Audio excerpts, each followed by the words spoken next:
ঢাকার ব্যস্ত শহর থেকে বের হতে সবসময় ঝুঁকি পোহাতে হয়।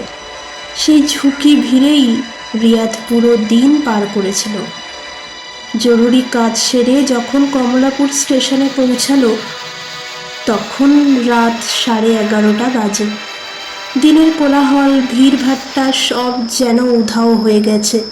প্ল্যাটফর্মে ঝিম ধরা লাইট, দূরে এক আধটা চায়ের দোকান, আর বাতাসে এক ধরনের ভারী নিস্তব্ধতা।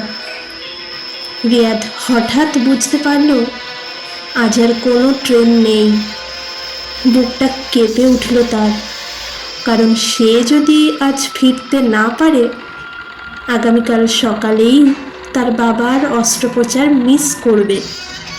ঠিক তখনই পাশ থেকে কণ্ঠ ভেসে এলো, আপনি কি শেষ ট্রেনের অপেক্ষায়? রিয়াদ ঘুরে তাকালো।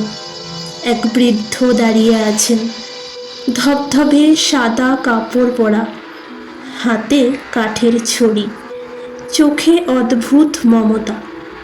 তার চেহারাটা যেন কোথাও আগে দেখা। রিয়াদ একটু দ্বিধা নিয়ে বলল, হ্যাঁ, কিন্তু শেষ ট্রেন তো বোধহয় চলে গেছে। বৃদ্ধ মৃদু হাসলেন, না, আসবে। তবে এই ট্রেন শুধু তাদেরই নয় যাদের সত্যিই বাড়ি ফেরা দরকার। বাক্যটা অদ্ভুত লাগলো রিয়াদের। উত্তর দেওয়ার আগেই হঠাৎ অন্ধকার দিক থেকে এক অচেনা ট্রেন ঢুকে পড়ল প্ল্যাটফর্মে।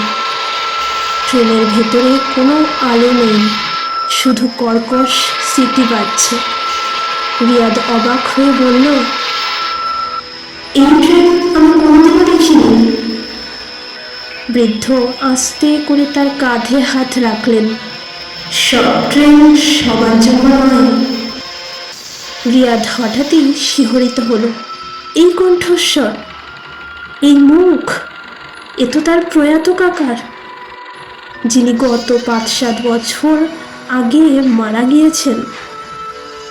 গলা শুকিয়ে এলো রিয়াদের। আপনি তো? বৃদ্ধ শুধু হাসলেন, চলো, বাড়ি ফিরতে দেরি হয়ে যাচ্ছে। ট্রেনের দরজায় দাঁড়িয়ে রিয়াদ থমকে গেল। বৃদ্ধের চোখে বাবার মতো মমতা। তার বুক হঠাৎ ভারী হয়ে উঠল। আস্তে বলল, না না কাকা, আমি এখনো আসতে চাই। বাবা আমাকে ডাকছে, আমার ওনার পাশে থাকা দরকার। বৃদ্ধ মৃদু হেসে মাথা নাড়লেন। মুহূর্তেই ট্রেন মিলিয়ে গেল। প্ল্যাটফর্ম আবার নিস্তব্ধ হয়ে গেল। রিয়াদ কেঁপে উঠল, কিন্তু তারপরে বুঝল জীবন তাকে দ্বিতীয় সুযোগ দিয়েছে।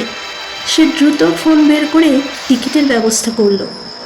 যত দেরিই হোক, কাল ভোরে সে বাড়ি ফিরবেই।